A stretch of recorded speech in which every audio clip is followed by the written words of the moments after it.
Albion Online just released Foundation Patch number 3 on the test servers, and Claymores and Daggers are going to just dominate the 1v1 and 2v2 scene in Albion Online. Let's look at the balance changes because this one's questionable at best. Let's go to the combat balance changes that they are planning to implement on the next update for Albion Online. Let's look at the Axis. The Axis, the Bloody Reap, which is the Infernal Scythe. This is basically the Bloodletter of Axe. If you have below 40% health, the damage is higher. If you have above 50% health, the damage is lower. So they are nerfing it just a tad. I still think this is going to be viable for some 2v2 Hellgates and maybe even like small scale, but they are nerfing the Bloody Reap on the Infernal Scythe just a tad. Just a little bit of the damage actually being nerfed. For the bows, this is the Demon Arrow and the Wailing Bow. The cooldown is 30 seconds to 25 seconds. If you don't know, Wailing Bow is actually used for some ZVZs, although it has definitely fallen off. ZVZs maybe a little bit of a small scale, but Wailing Bow is not really used even in PvE. So cooldown from 30 seconds to 25 seconds. I don't think it will have any effect whatsoever in the meta of Albion Online, but there's that. The Daggers, this is one of the things that is not really that big of a buff.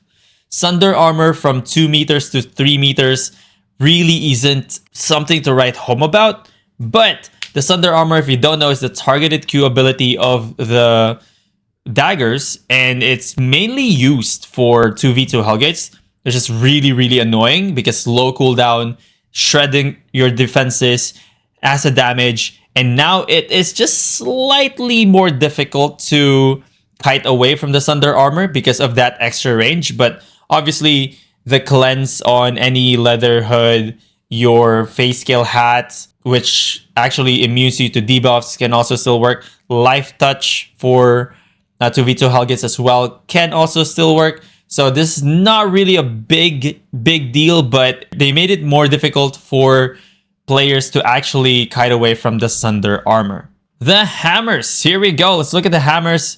The Dread-Laden Fighting on all the Hammers. CC strength increase is from 50 to 35%, and they also improved the visual effects. If you look at all of the Hammers here. So this is the Dread-Laden Fighting. It is a passive on the Hammers, which every 4 attacks, you increase your duration crowd control effects by 50% for 2 seconds. Now it's no longer that. It is now lower by 15%. The Groundbreaker and the Pole Hammer also improved visual feedback. The stun duration ever so slightly, 2.5 to 2.7 seconds on the duration. Pole Hammer is used sometimes for 2v2 Hellgates in one-shot comps. It also is used for cheesing in corrupted dungeons, and I can see this being used in like small scales though. Just a little bit more duration on their stun there. Let's move on to the Spears, which is the Glaive will receive a little bit of a buff as well. The Fling on the Glaive, just more damage all across the board from base actually to 3 Spirit charges. Nothing to write home about. You're using Glaive not really for the damages itself, but for the CC on the Fling. So at least you get more damage. But again, not really going to change anything in the world of Albion Online. This is actually so scuffed. We haven't seen anything above 100% when it comes to Reflect. Nothing should ever be 100% when it comes to Reflect, but the Parry Strike on all swords, the Reflect damage is going to change from 100 to 125%. That is crazy. Now let's look at a typical sword, right? Let's look at the typical sword. Let's go with a tier 6 sword. All right, tier 6 sword. This is the Parry Strike. Enters a defensive stance, immunes you to damages, right? 0 damages, right? While channeling for 0.8 seconds. Reflects 100% of the incoming damage. As magical damage. And at the end of your channel, it has more freaking damage. And now they're going to buff it to 100% plus 25 more. 125% reflect is just nuts. Nothing is 100% reflect. At least I'm not aware of anything 100%. This is 100%. The deflecting spin counters the fire staff. The hunter hood. Alright, the hunter hood is 85% reflect. The demon armor even. The demon armor is 50% reflect. What are we doing here? Why are we giving 125% reflect? It's not even that. The parry immunes you to all damages. At least for all other reflex, you have increased damage resistance, right? Even for the counter, which we're going to actually look. So look at the gloves. Even at like counter, it increases your defenses by 75%, reflects 100% of the incoming damage. So technically you still get damaged, but the parry is 0 damage, 125% reflect.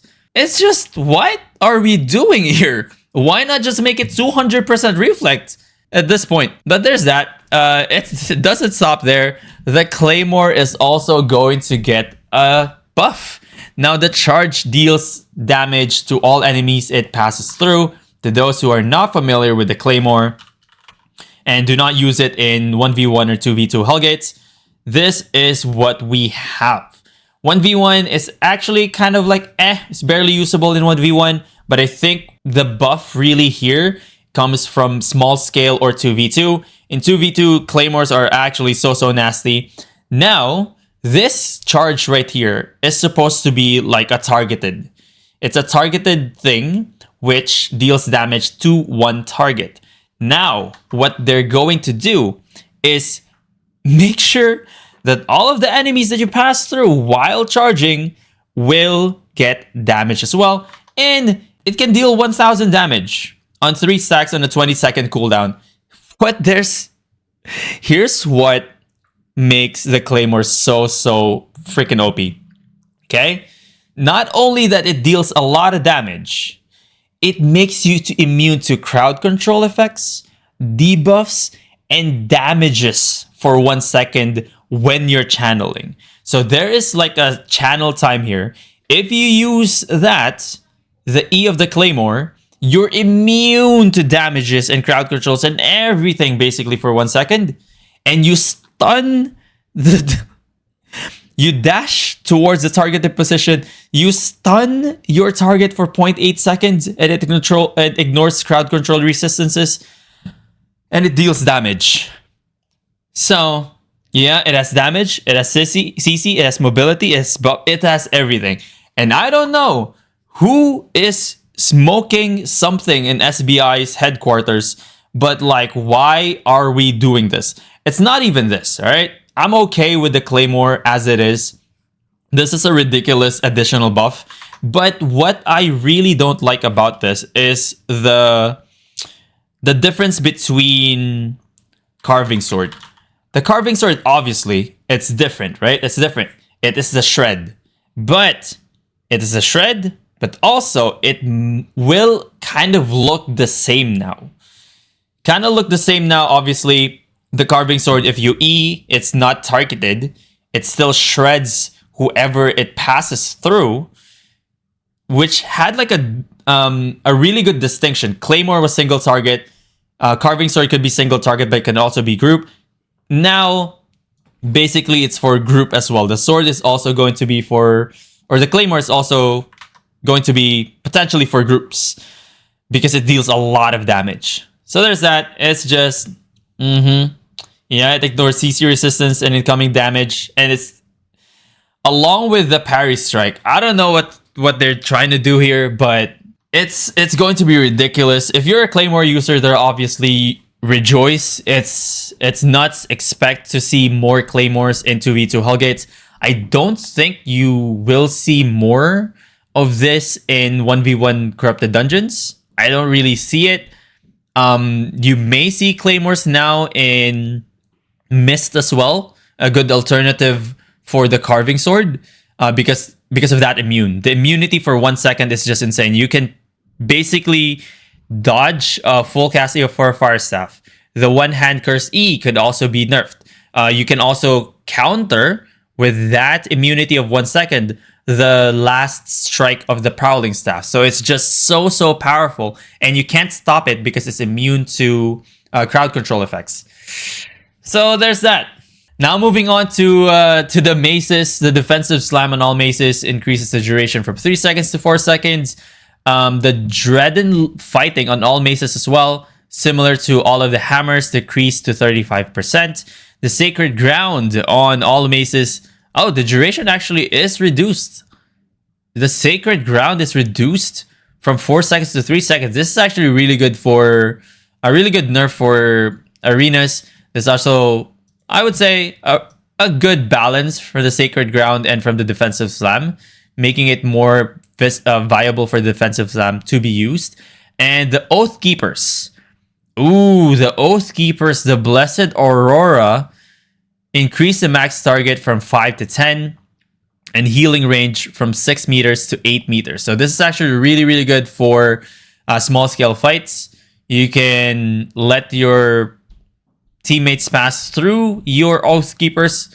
Just to those who don't know what Oath Keepers are, let's look at it. Oath Keepers, this is the one that goes, like there's a line, and if you pass through, it actually increases your movement speed. Blesses your mace, restoring 70% for your allies, for you and your allies in a 6 meter radius, and every auto attack within 5 seconds. So every normal attack that you deal after going through that sort of like smoke or like wall looking thing, increase your health. Basically, more health for you. So it is now viable for a higher number of people, and it's also, the range is a little bit more rangier. There you go. Okay, so this is for the Quarterstaff. Basically nothing. It's just the same effect as all of the maces and the hammers. The Dread-laden fighting on all the Quarterstaffs will be improved in the visual effects as well. It didn't say that the CC strength would be like from 50 to 35. So I'm assuming it's still going to stay wherever it is, but it has now a visual effect improvements. All right, the ridiculousness is not yet over, ladies and gents. The War Gloves are going to also get a buff. The Rush Down, the passive on the War Gloves, the movement speed from 20 to 30%. Once again, to those who do not know, if you look at the gloves, this is the Rush right here, Rush Down. This is every normal attack that you do, your movement speed increases now to 30% for 2 seconds. So you just get more mobility every time you use your punchy. The Shockwave on all the gloves as well. The first cast cooldown down for 4 to 3.5, so not a lot. The second cast cooldown 6 to 5%. I believe this is it right here.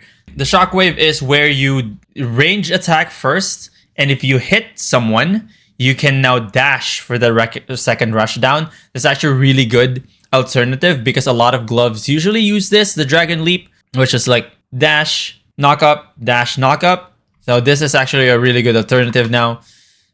Just a little bit more frequency at which you can use this skill.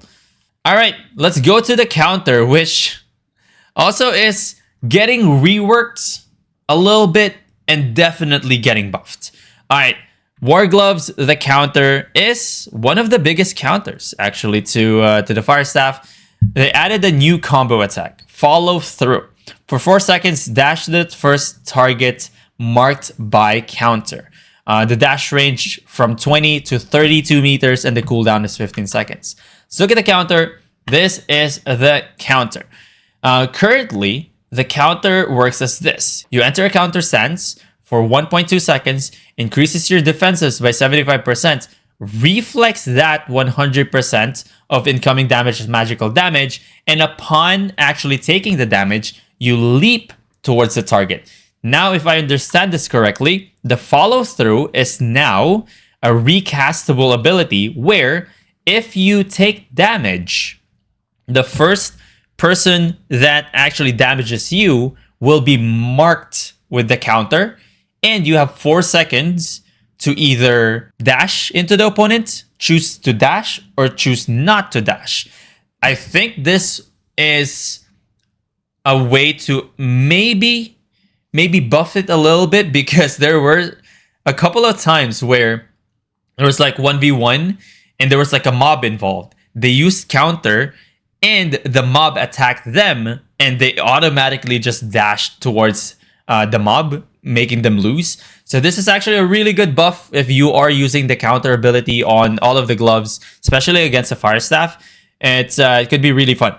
You now have the ability to wait for your cooldowns maybe, and increased range as well. 32 meters. 32 meters is insane. So there's that. You can do up to 32 meters of the dash.